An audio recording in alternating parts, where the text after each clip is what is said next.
ಎಲ್ಲರಿಗೂ ನಮಸ್ಕಾರ. Welcome back to my channel. ನಾನು ಪೂಜಾ. ಇವತ್ತು ವರ್ಷದ ಕೊನೆಯ ವಿಡಿಯೋ 2024 31 ಡಿಸೆಂಬರ್ ನೈಟ್ ಡಿನ್ನರ್ನ ಪ್ರಿಪೇರ್ ಮಾಡ್ತಾ ಇದ್ದೀನಿ.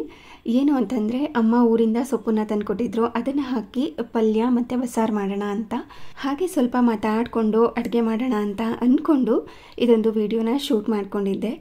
ಮೊದಲಿಗೆ ಬಸ್ಸಾರು ಮಾಡೋಣ ಅಂತ ಅಂದ್ಕೊಂಡಿದ್ದೆ, ಬಟ್ ಏನೋ ಮಾಡೋಕ್ಕೋಗಿ ಇನ್ನೇನೋ ಆಗೋಯ್ತು. ಕೆಲವೊಂದು ಸರಿ ಇದೇ ಥರ ಆಗುತ್ತೆ, ನಾವೇನೋ ಅಂದ್ಕೊಂಡಿರ್ತೀವಿ, ಅದಕ್ಕೆಲ್ಲ ಪ್ರಿಪ್ರೇಷನ್ ಮಾಡ್ಕೊಂಡಿರ್ತೀವಿ, ಆದರೆ ಆಗೋದು ಇನ್ನೊಂದು ಥರ ಆಗಿಬಿಟ್ಟಿರುತ್ತೆ. ಅದೇ ಥರ ಇವತ್ತು ಕೂಡ ಆಗಿದ್ದು.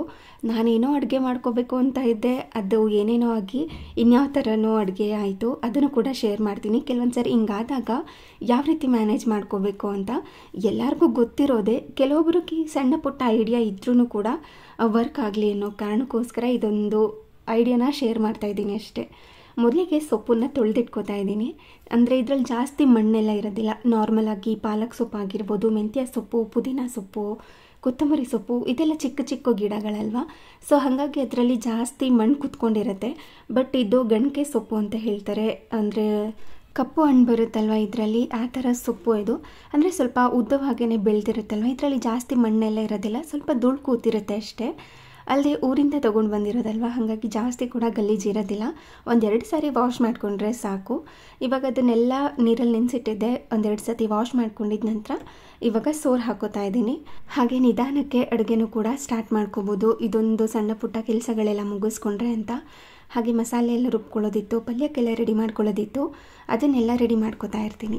ನಿಮ್ಮ ಜೀವನದ 2024 ಹೇಗಿತ್ತು ಈ ಒಂದು ವರ್ಷ ಅಂತ ಇಷ್ಟ ಇದ್ದರೆ ಕಮೆಂಟ್ ಮಾಡಿ ತಿಳಿಸಿ. ಲೈಫಲ್ಲಿ ಪ್ರತಿ ವರ್ಷವೂ ಕೂಡ ಕಳೆದು ಹೋಗ್ತಾ ಇರುತ್ತೆ, ಆದರೆ ಅಲ್ಲಿಂದ ಕಲ್ತಿರುವಂಥ ಪಾಠಗಳು ಮಾತ್ರ ನೆನಪಲ್ಲಿರುವಂಥದ್ದು, ಹಾಗೆ ಜೀವನ ಪೂರ್ತಿ ತೊಗೊಂಡು ಹೋಗುವಂಥದ್ದು. ಅದಷ್ಟೇ ಜೀವನ ಅಂತ ಅನಿಸುತ್ತೆ ಅಲ್ವಾ. ಕೆಲವೊಂದು ಸರಿ ನಾವು ಅಂದ್ಕೊಂಡಿರೋದು ಏನೂ ಆಗಲ್ಲ, ಕೆಲವೊಂದು ಸರಿ ನಾವು ನಿರೀಕ್ಷೆ ಸಹ ಮಾಡಿರೋದಿಲ್ಲ, ಆ ಥರ ಎಲ್ಲ ಆಗಿರುತ್ತೆ. ಅದು ಸಕ್ಸಸ್ ಆಗಿರ್ಬೋದು, ಇಲ್ಲ ಫೇಲ್ಯೂರ್ ಆಗಿರ್ಬೋದು, ಎರಡನ್ನೂ ಕೂಡ ಸಮ ಪ್ರಮಾಣದಲ್ಲಿ ತೊಗೊಂಡ್ರೆ ಲೈಫ್ ತುಂಬ ಚೆನ್ನಾಗಿರುತ್ತೆ. ಏನಾದ್ರೂ ಸೋತಾಗ ಕುಗ್ಗದೆ, ಗೆದ್ದಾಗ ಹಿಗ್ಗದೆ ಜೀವನನ ಸಾಗಿಸ್ಕೊಳ್ತಾ ಹೋಗಬೇಕು ಅಂತ ನನ್ನ ಅನಿಸಿಕೆ. ಹಂಗಂತ ನಾವು ಗೆದ್ದಾಗ ಸೆಲೆಬ್ರೇಟ್ ಮಾಡಬಾರ್ದು ಅಂತ ಅಲ್ಲ, ಕೆಲವೊಂದಷ್ಟು ಎಥಿಕ್ಸ್ಗಳನ್ನ ನಾವೇ ಇಟ್ಕೊಂಡಿರ್ತೀವಿ ನಮಗೋಸ್ಕರ. ಒಬ್ಬೊಬ್ರಿಗೂ ಒಂದೊಂದು ಪರ್ಸ್ನಲ್ ಎಥಿಕ್ಸ್ ಅಂತ ಇರುತ್ತೆ. ಗೆದ್ದಾಗ ಅದನ್ನು ಮೀರಿ ಬಿಹೇವ್ ಮಾಡಬಾರ್ದು ಅಂತ ನನಗನ್ಸುತ್ತೆ. ನಾನು ಅದನ್ನೇ ಫಾಲೋ ಮಾಡ್ಕೊಂಡು ಬಂದಿದ್ದೀನಿ ಇಲ್ಲಿವರೆಗೂ ಕೂಡ. ಹಾಗೆಯೇ ಸೋತಾಗ ನಮ್ಮ ಜೊತೆ ಯಾರಿರ್ತಾರೆ ಅನ್ನೋದು ಕೂಡ ಮ್ಯಾಟರ್ ಆಗುತ್ತೆ, ಗೆದ್ದಾಗ ನಮ್ಮ ಜೊತೆ ಯಾರಿರ್ತಾರೆ ಅನ್ನೋದು ಕೂಡ ಮ್ಯಾಟರ್ ಆಗುತ್ತೆ. ಒಟ್ಟಿನಲ್ಲಿ ಲೈಫಲ್ಲಿ ಖುಷಿಯಾಗಿರಬೇಕು ಅಷ್ಟೇ. ದುಃಖ ಆಗಲ್ಲ ಅಂತ ಅಲ್ಲ, ಖಂಡಿತ ಎಲ್ಲರಿಗೂ ಕೂಡ ದುಃಖ ಇರುತ್ತೆ, ನೋವಿರುತ್ತೆ. ಅದರಲ್ಲೂ ಕೂಡ ನಾವು ಸಂತೋಷನ ಕಂಡುಕೊಂಡು ಸಣ್ಣ ಪುಟ್ಟ ವಿಚಾರದಲ್ಲೂ ಕೂಡ ಸಂತೋಷನ ಕಂಡುಕೊಂಡ್ರೆ ಜೀವನ ತುಂಬ ಚೆನ್ನಾಗಿರುತ್ತೆ ಅಂತ ಅನಿಸುತ್ತೆ. ಇದನ್ನು ನಾನು ಫಾಲೋ ಮಾಡ್ಕೊಂಡು ಬಂದಿದ್ದೀನಿ. ಸೊ ಹಾಗಾಗಿ ಒಂದು ಸ್ವಲ್ಪ ನಿಮ್ಮ ಜೊತೆ ಶೇರ್ ಮಾಡ್ಕೋತಾ ಇದ್ದೀನಿ ಅಷ್ಟೇ. ತುಂಬ ಜನ ತುಂಬ ಖುಷಿಯಾಗಿ ಜೀವನ ನಡೆಸ್ತಾ ಇರ್ತಾರೆ, ಅವರೇ ಇನ್ಸ್ಪಿರೇಷನ್ ಅಲ್ವಾ. ಕೆಲವೊಂದು ಸಾರಿ ನೋಡಿದಾಗ ಎಷ್ಟು ಖುಷಿಯಾಗಿದ್ದಾರೆ ಲೈಫಲ್ಲಿ ಅಂತ. ಇವಾಗ ಅಡುಗೆಗೆ ಬರೋಣ. ನಾನಿವಾಗ ಪಲ್ಯಕ್ಕೆಲ್ಲ ರೆಡಿ ಮಾಡ್ಕೊಂಡಿದ್ದೀನಿ, ಒಗ್ಗರಣೆಗೆ ರೆಡಿ ಮಾಡ್ಕೊಂಡಿದ್ದೀನಿ, ಇನ್ನು ಸಾಂಬಾರು ಒಗ್ಗರಣೆಗೆ ಅಂತ, ಹಾಗೆ ಸಾಂಬಾರಿಗೆ ಮಸಾಲೆ ರುಬ್ಕೊಳ್ಳೋದಕ್ಕೆಲ್ಲ ಅಂತ ರೆಡಿ ಆಯಿತು. ಇವಾಗ ಏನು ಮಾಡ್ತಾಯಿದ್ದೀನಿ, ಒಂದು ಕುಕ್ಕರ್ಗೆ ಸ್ವಲ್ಪ ಹೆಸರು ಕಾಳು ಹಾಗೆಯೇ ತೊಗರಿಬೇಳೆನ ಹಾಕಿ ಚೆನ್ನಾಗಿ ತೊಳೆದಿಟ್ಕೊತಾ ಇದ್ದೀನಿ.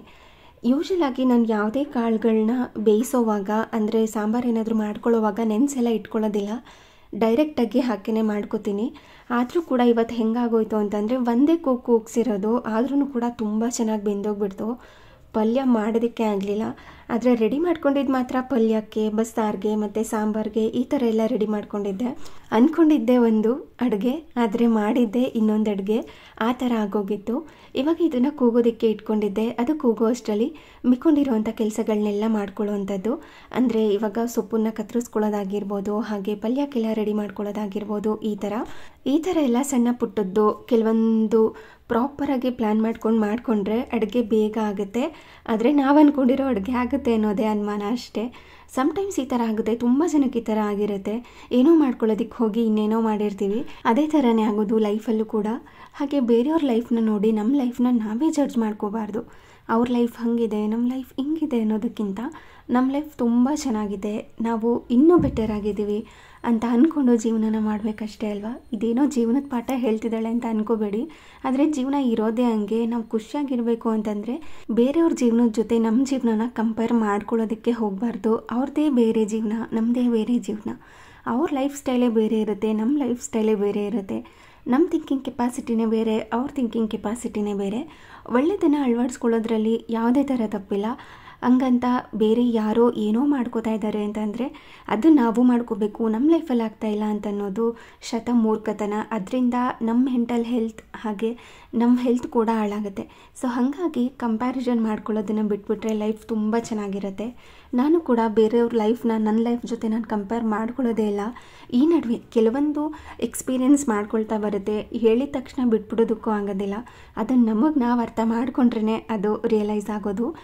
ಇವಾಗ ನನಗೂ ಕೂಡ ರಿಯಲೈಸ್ ಆಗ್ತಾ ಇದೆ, ನಮ್ಮನ್ನು ನಾವು ಯಾರ ಜೊತೆನೂ ಕೂಡ ಕಂಪೇರ್ ಮಾಡ್ಕೋಬಾರ್ದು, ಹಾಗೆ ನಮ್ಮ ಜೀವನನ ಬೇರೆಯವ್ರ ಜೀವನದ ಜೊತೆ ಕಂಪೇರ್ ಮಾಡ್ಕೋಬಾರ್ದು. ಇವಾಗ ನಾವು ಕಂಪೇರ್ ಮಾಡ್ಕೋತೀವಿ ಅಂತಲೇ ಇಟ್ಕೊಳ್ಳಿ, ಯಾವಾಗಲೂ ನಮ್ಮ ಜೀವನನ ನಮಗಿಂತ ಚೆನ್ನಾಗಿರ್ತಾರಲ್ವ ಅವ್ರ ಜೊತೆನೇ ಕಂಪೇರ್ ಮಾಡ್ಕೋತೀವಿ. ನಮಗಿಂತ ಯಾರು ಜೀವನನ ಸ್ವಲ್ಪ ಮಟ್ಟಿಗೆ ನಡೆಸ್ತಿರ್ತಾರಲ್ವ ಅವ್ರ ಜೊತೆ ಕಂಪೇರ್ ಮಾಡ್ಕೊಳ್ಳೋದೇ ಇಲ್ಲ. ಕಂಪೇರ್ ಮಾಡ್ಕೊಂಡ್ರೂ ಕೂಡ ಚೆನ್ನಾಗಿರೋರ ಜೊತೆ ಕಂಪೇರ್ ಮಾಡ್ಕೊಂಡಿರ್ತೀವಲ್ವ, ಆ ಟೈಮ್ನಲ್ಲಿ ನಮಗೆ ನಮ್ಮ ಜೀವನದ ಮೇಲೆ ಬೇಸರ ಬಂದುಬಿಡುತ್ತೆ, ಬರೀ ಕೊರತೆಗಳೇ ಕಾಣಿಸ್ತಾ ಇರುತ್ತೆ. ಅದ್ರ ಬದಲು ನಮಗಿರೋ ಜೀವನ ಬೆಸ್ಟ್ ಆಗಿದೆ ಅಂತ ಜೀವನ ಮಾಡಿದ್ರೇ ತುಂಬ ಚೆನ್ನಾಗಿರುತ್ತೆ. ಇವಾಗ ನನ್ನ ಲೈಫಲ್ಲಿ 2024 ಹೆಂಗಿತ್ತು ಅಂತ ಅಂದರೆ, ನಾನು ಫಿನಾನ್ಷಿಯಲಿ ಇಂಡಿಪೆಂಡೆಂಟ್ ಆಗಿದ್ದೀನಿ, ಹಾಗೆ ಮೆಂಟಲಿ ತುಂಬ ಸ್ಟ್ರಾಂಗ್ ಆಗಿದ್ದೀನಿ, ಹಾಗೆ ನನಗೆ ಸ್ಟ್ರೆಸ್ಫುಲ್ ಲೈಫ್ ಬೇಡವಾಗಿತ್ತು. ಮತ್ತು 9 to 5 ಜಾಬ್ ಹೋಗೋದು ಕೂಡ ಬೇಡವಾಗಿತ್ತು. ನನಗೆ ಯಾವಾಗಲೂ ಅನಿಸೋದು 9 to 5 ಜಾಬ್ ಹೋದರೆ ಅದು ನನಗೆ ಸ್ಟ್ರೆಸ್ಫುಲ್ ಅಂತ ಅನಿಸೋದು. ಆಲ್ರೆಡಿ ನಾನು 14 months ಕೆಲಸ ಮಾಡಿದ್ದೆ ಮದುವೆಗೆ ಮುಂಚೆ. ಆವಾಗಲೇ ನನಗೆ ಗೊತ್ತಾಗ್ಬಿಡ್ತು, ಅಪ್ಪ ಇದು ಸಖತ್ ಸ್ಟ್ರೆಸ್ಸು, ಬೆಳಗ್ಗೆ ಎದ್ದು ಹೋಗ್ತಾ ಇರಬೇಕು, ಕೆಲಸ ಮುಗ್ದಿದ ತಕ್ಷಣ ಬರ್ತಾ ಇರಬೇಕು, ಮತ್ತು ಏನೇ ರಜಾ ಬೇಕು ಅಂತಂದ್ರೂ ಕೂಡ ಹೋಗಿ ಕೇಳಬೇಕು, ಅವ್ರು ಅಪ್ರೂವ್ ಮಾಡಬೇಕು, ಮೇಲೆಲ್ಲ ಹಾಕಬೇಕು. ಇದೆಲ್ಲ ನನಗೆ ಸಖತ್ ಸ್ಟ್ರೆಸ್ ಅನಿಸೋದು. ಅದರಿಂದನೇ ನನಗೆ ಆ ಥರ ಸ್ಟ್ರೆಸ್ಫುಲ್ ಲೈಫ್ ಬೇಡ ಅಂತ ಡಿಸೈಡ್ ಮಾಡ್ಕೊಂಡಿದ್ದೆ ನಾನು. ಆದರೆ ನಾನು ಕೆಲಸ ಮಾಡಬೇಕು, ಆದರೆ ಫಿನಾನ್ಷಿಯಲಿ ಇಂಡಿಪೆಂಡೆಂಟ್ ಆಗಬೇಕು ಅಂತ ಯಾವಾಗಲೂ ಮನಸ್ಸಲ್ಲಿರೋದು. ಅದಕ್ಕೆ ನಾನು ಚೂಸ್ ಮಾಡ್ಕೊಂಡಿದ್ದು ಸೋಷಿಯಲ್ ಮೀಡಿಯಾ. ಅದು ನನ್ನ ಕೈ ಹಿಡಿತು. ಇವಾಗ ನಾನು ಫಿನಾನ್ಷಿಯಲಿ ಇಂಡಿಪೆಂಡೆಂಟ್ ಆಗಿದ್ದೀನಿ. ಹಾಗಂತ ಫುಲ್ ಮನೆಯೆಲ್ಲ ನಡೆಸ್ಬಿಡ್ತೀನಿ, ಎಲ್ಲ ನಂದೇ ಅಂತ ಅಲ್ಲ. ನಾನು ಇಷ್ಟಪಟ್ಟಿರೋದನ್ನು ತೊಗೊಳೋದಕ್ಕಾದ್ರೂ ನನ್ನ ಹತ್ರ ದುಡ್ಡಿರಬೇಕು.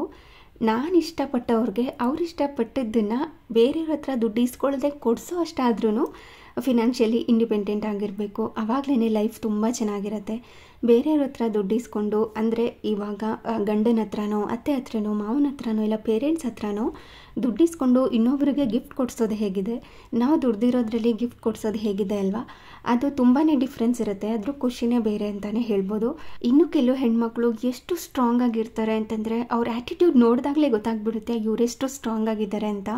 ಅಂಥವ್ರು ನೋಡೋಕ್ಕಂತೂ ನಂಗೆ ತುಂಬ ಅಂದರೆ ತುಂಬಾ ಖುಷಿ ಆಗುತ್ತೆ. ಅವರಿಂದ ಕಲಿಯೋದು ಕೂಡ ತುಂಬ ಇರುತ್ತೆ. ಇನ್ನು ಅಡುಗೆ ವಿಷಯಕ್ಕೆ ಬರೋಣ. ನೀವು ನೋಡಿರ್ಬೋದು, ಪಲ್ಯಕ್ಕೆ, ಮಸಾಲೆಗೆ ಹಾಗೆ ಸಾಂಬಾರಿಗೆಲ್ಲ ಕಟ್ ಮಾಡಿ ಇಟ್ಕೊಂಡಿದ್ದೆ. ಇವಾಗ ಕುಕ್ಕರ್ ಓಪನ್ ಮಾಡಿ ನೋಡಿದ್ರೆ ಬೇಳೆ ಮತ್ತು ಹೆಸರು ಕಾಳು ಎರಡೂ ಕೂಡ ಬೆಂದು ಫುಲ್ ಮ್ಯಾಶ್ ಆಗೋ ಥರ ಆಗಿಬಿಟ್ಟಿತ್ತು. ಜಸ್ಟ್ 1 ವಿಷಲ್ ಅಷ್ಟೇ ಕೂಗಿಸ್ಕೊಂಡಿದ್ದು, ಆದ್ರೂ ಕೂಡ ಈ ಥರ ಆಗಿಬಿಡುತ್ತೆ. ಕೆಲವ್ರು ಕೇಳ್ತಾನೆ ಇರ್ತೀರ, ಈ ಕಾಳೆಲ್ಲ ಹಾಕ್ತಿರಲ್ವ, ನೆನೆಸ್ಬಿಟ್ಟು ಹಾಕಬೇಕು, ಬೇಯುತ್ತಾ ಅಂತ. ನೋಡಿ ಯಾವ ಥರ ಆಗಿದೆ. ಜಸ್ಟ್ 1 ವಿಷಲ್ಗೆ ನಾನು 1 ವಿಷಲ್ ಕೂಗಿಸಿ ಅದಾದ ನಂತರ ಸೊಪ್ಪನ್ನು ಹಾಕ್ಕೊಳ್ಳೋಣ ಅಂತ ಕೂಗಿಸಿಟ್ಟಿದ್ರೆ ಇದು ಈ ಥರ ಆಗೋಗಿತ್ತು. ಇವಾಗ ಏನು ಮಾಡೋದು, ಅದರಿಂದ ಪಲ್ಯ ಮಾಡಿದ್ರೂ ಚೆನ್ನಾಗಿರೋದಿಲ್ಲ, ಒಳ್ಳೆ ಮುದ್ದೆ ಥರ ಆಗಿರುತ್ತೆ. ಅದ್ರ ಬದಲು ಇದೇ ಮಸಾಲೆನ ಹಾಕಿ ಸಿಂಪಲಾಗಿ ಸಾಂಬಾರು ಮಾಡ್ತಾಯಿದ್ದೀನಿ. ಇದು ಕೂಡ ಸಕ್ಕತ್ತಾಗಿರುತ್ತೆ. ತೋರಿಸ್ತಾ ಇದ್ದೀನಿ, ನೋಡ್ತಿರ್ಬೋದು. ಒಂದು ಪಾತ್ರೆಗೆ ಸ್ವಲ್ಪ ಎಣ್ಣೆನ ಹಾಕಿ ಅದು ಕಾದಾದ ನಂತರ ಸಾಸಿವೆ, ಬೆಳ್ಳುಳ್ಳಿ, ಈರುಳ್ಳಿ, ಒಣಗಿರುವಂಥ ಮೆಣಸಿನ್ಕಾಯಿ, ಕರಿಬೇವಿನ ಸೊಪ್ಪು, ಚಿಟಿಕೆಯಷ್ಟು ಹಿಂಗನ್ನು ಹಾಕಿ ಇದನ್ನು ಫ್ರೈ ಮಾಡ್ಕೋತಾ ಇದ್ದೀನಿ. ಇದೇನು ಪಲ್ಯಕ್ಕೆ ಏನು ಎತ್ತಿಟ್ಕೊಂಡಿದ್ದೆ ಈರುಳ್ಳಿ ಎಲ್ಲನೂ ಕೂಡ ಒಟ್ಟಿಗೆ ಹಾಕ್ಕೊಂಡ್ಬಿಟ್ಟಿದ್ದೀನಿ. ಸಪ್ರೇಟಾಗಿ ಇನ್ನೇನು ಒಗ್ಗರಣೆ ಹಾಕ್ಕೊಳ್ಳೋದಿಲ್ಲ ಸಾಂಬಾರಿಗೆ. ಅಂದರೆ ಪಲ್ಯಕ್ಕೂ ಕೂಡ ರೆಡಿ ಮಾಡ್ಕೊಂಡಿದ್ದೆ ಮತ್ತು ಸಾಂಬಾರು ಒಗ್ಗರಣೆಗೂ ಕೂಡ ರೆಡಿ ಮಾಡ್ಕೊಂಡಿದ್ದೆ ಅಲ್ವಾ, 2 ಒಗ್ಗರಣೆನೂ ಒಟ್ಟಿಗೆ ಹಾಕ್ಕೊಂಡಿದ್ದೀನಿ. ಹಾಗೆಯೇ ಒಗ್ಗರಣೆಗೆ ಕಟ್ ಮಾಡಿ ಇಟ್ಕೊಂಡಿರೋ ಅಂಥ ಸೊಪ್ಪೇನಿತ್ತು ಅದನ್ನು ಕೂಡ ಹಾಕ್ಕೊಂಡಿದ್ದೀನಿ. ಅದನ್ನು ಹಾಕಿ ಇದನ್ನು ಸ್ವಲ್ಪ ಹೊತ್ತು, ಅಂದರೆ ಸೊಪ್ಪು ಹಾಕಿ ಸ್ವಲ್ಪ ಹೊತ್ತು ಫ್ರೈ ಮಾಡ್ತಾ ಇದ್ದಂಗೆ ಅದೆಲ್ಲ ಚಿಕ್ಕದಾಗ್ಬಿಡುತ್ತೆ, ಅಂದರೆ ಕಡಿಮೆ ಆಗ್ತಾ ಬರುತ್ತೆ ಕ್ವಾಂಟಿಟಿ. ಅಲ್ಲೇ ತನಕ ಇದನ್ನು ಫ್ರೈ ಮಾಡ್ಕೋಬೇಕು. ನೀವು ನೋಡ್ತಿರ್ಬೋದು ಅಲ್ವಾ, ಹಾಕಿದ ತಕ್ಷಣ ಪಾತ್ರೆ ತುಂಬ ಇತ್ತು ಸೊಪ್ಪು, ಅಂದರೆ ಇವಾಗ ಎಷ್ಟು ಕಡಿಮೆ ಆಗಿದೆ. ಈ ಥರ ಮಾಡಿ ಇಟ್ಕೊಬೇಕು, ಅಂದರೆ ಈ ಹಸಿ ವಾಸನೆ ಎಲ್ಲ ಹೋಗಬೇಕು. ಹಾಗೆ ಸ್ವಲ್ಪ ಹೊತ್ತು ಇದು ಫ್ರೈ ಆಗಬೇಕು, ಹಾಗೆ ಸೊಪ್ಪು ಕೂಡ ಬೇಯಬೇಕು. ಇದಕ್ಕೆ ಜಾಸ್ತಿ ಏನೋ ನೀರನ್ನು ಹಾಕ್ಕೊಳ್ಳೋ ಅಗತ್ಯನೇ ಇರೋದಿಲ್ಲ. ಸೊಪ್ಪು ಹಾಕಿದ ತಕ್ಷಣ ಅದರಲ್ಲೇನೋ ನೀರು ಬಿಟ್ಕೊಳ್ತಾ ಇರುತ್ತೆ. ಆದರೆ ಫ್ರೈ ಮಾಡ್ಕೊಳ್ಳುವಾಗ ಸ್ವಲ್ಪ ಉಪ್ಪನ್ನು ಹಾಕಿ ಫ್ರೈ ಮಾಡಿಕೊಂಡು ಒಂದು ಲಿಡ್ಡನ್ನು ಕ್ಲೋಸ್ ಮಾಡಿ ಒಂದು 5 ನಿಮಿಷ ಬೇಯಿಸ್ಕೊತೀನಿ. ಅಷ್ಟೇ ಸಾಕು, ಸೊಪ್ಪು ಬೇಗನೆ ಬೆಂದೋಗ್ಬಿಡುತ್ತೆ. ಅದಾದ ನಂತರ ಈ ರುಬ್ಬಿ ಇಟ್ಕೊಂಡಿರ್ತೀವಲ್ವ ಪೇಸ್ಟ್, ಅದನ್ನೆಲ್ಲ ಹಾಕ್ಕೋಬೇಕು. ಹಾಗೆಯೇ ಬೇಯಿಸಿ ಇಟ್ಕೊಂಡಿರುವಂಥ ಹಸಿರು ಕಾಳು ಮತ್ತು ಬೇಳೆನೂ ಸಹ ಸೇರಿಸ್ಕೊಂಡಿದ್ದೀನಿ. ಹಾಗೆ ಸಾಂಬಾರು ಕನ್ಸಿಸ್ಟೆನ್ಸಿ ಯಾವ ರೀತಿ ಬೇಕು ಅಂತ ನೋಡಿಕೊಂಡು ಅದಕ್ಕೆ ತಕ್ಕಂತೆ ನೀರನ್ನು ಹಾಕ್ಕೋಬೇಕು. ನಾನು ಅಂದ್ಕೊಂಡಿದ್ದೆ ಬಸ್ಸಾಂಬಾರು ಮಾಡಿ ಪಲ್ಯ ಮಾಡಿಕೊಂಡ್ರೆ ಜಸ್ಟ್ ಒನ್ ಟೈಮ್ಗೆ ಖಾಲಿ ಆಗಿಬಿಡುತ್ತೆ ಅಂತ ಅಂದ್ಕೊಂಡಿದ್ದೆ. ಬಟ್ ಅದು ಏನೋ ಆಗಿ ಈ ಥರ ಸಾಂಬಾರು ಮಾಡ್ಕೊಳ್ಳೋ ಹಾಗಾಯಿತು. ಈ ಥರ ಸಾಂಬಾರು ಮಾಡಿಕೊಂಡ್ರೆ ಜಸ್ಟ್ ಒನ್ ಟೈಮ್ಗಂತೂ ಖಾಲಿ ಆಗಲ್ಲ, ಇದು ನೆಕ್ಸ್ಟ್ ಡೇ ಮಧ್ಯಾಹ್ನಕ್ಕೂ ಕೂಡ ಆಗುತ್ತೆ. ಹಾಗೆ ಇದಕ್ಕೆ ರುಚಿಗೆ ತಕ್ಕಷ್ಟು ಉಪ್ಪನ್ನ ಸೇರಿಸ್ಕೊಂಡು ಚೆನ್ನಾಗಿ ಕುದಿಸ್ಕೊಂಡ್ರೆ ಸಕ್ಕತ್ತಾಗಿರುವಂಥ ಸಾಂಬಾರು ರೆಡಿಯಾಗಿರುತ್ತೆ. ತುಂಬ ಚೆನ್ನಾಗಿರುತ್ತೆ ಈ ಸಾಂಬಾರು ಸಹ. ಈ ಪಲ್ಯ ಮಾಡ್ಕೊಂಡ್ರೂ ಕೂಡ ಅದು ಚೆನ್ನಾಗಿರುತ್ತೆ, ಇಲ್ಲಾಂದರೆ ಮಸೊಪ್ಪು ಮಾಡ್ಕೋತೀವಲ್ವ ಅದು ಕೂಡ ತುಂಬ ಚೆನ್ನಾಗಿರುತ್ತೆ. ಈ ಥರ ಏನಾದ್ರೂ ಅಡುಗೆ ಮಾಡ್ಕೊಳ್ಳೋವಾಗ ಎಡವಟ್ಟಾಗಿ ಏನೋ ಅಡುಗೆ ಮಾಡ್ಕೊಳ್ಳೋದಕ್ಕೆ ಹೋಗಿ ಇನ್ನೇನೋ ಅಡುಗೆ ಮಾಡ್ಕೊಂಡಿದ್ದೀರಾ ಅಂತ ಕಮೆಂಟ್ ಮಾಡಿ ತಿಳಿಸಿ. ಹಾಗೆಯೇ ಈ ಥರ ತುಂಬ ಅಪರೂಪಕ್ಕಾಗುತ್ತೆ, ಅಂದರೆ ಪ್ರತಿದಿನ ಆಗೋದಿಲ್ಲ, ಯಾವಾಗಲೂ ಒಂದೊಂದು ಸರಿ ಆಗುತ್ತೆ ಅಂತಲೇ ಹೇಳ್ಬೋದು. ಹಾಗೆಯೇ ನಿಮಗೆ ಈ ವರ್ಷ ಹೇಗಿತ್ತು ಅಂತ ಕಮೆಂಟ್ ಮಾಡಿ ತಿಳಿಸಿ. ಇಷ್ಟ ಇದ್ದರೆ ಇವಾಗ ಡಿನ್ನರ್ನ ಬಡಿಸ್ಕೊತಾ ಇದ್ದೀನಿ. ಹಾಗೆ ಇದಾಗಿತ್ತು ಇವತ್ತಿನ ವಿಡಿಯೋ. ಈ ವಿಡಿಯೋ ನಿಮಗೆ ಸ್ವಲ್ಪನಾದ್ರೂ ಇಷ್ಟ ಆಗಿದ್ದರೆ, ಯೂಸ್ಫುಲ್ ಅನಿಸಿದ್ರೆ ಪ್ಲೀಸ್ ಒಂದು ಲೈಕ್ ಮಾಡಿ. ಹಾಗೆ ನಿಮ್ಮ ಫ್ರೆಂಡ್ಸ್ ಆ್ಯಂಡ್ ಫ್ಯಾಮಿಲಿಗೆಲ್ಲ ಈ ವಿಡಿಯೋನ ಶೇರ್ ಮಾಡಿ. Thank you.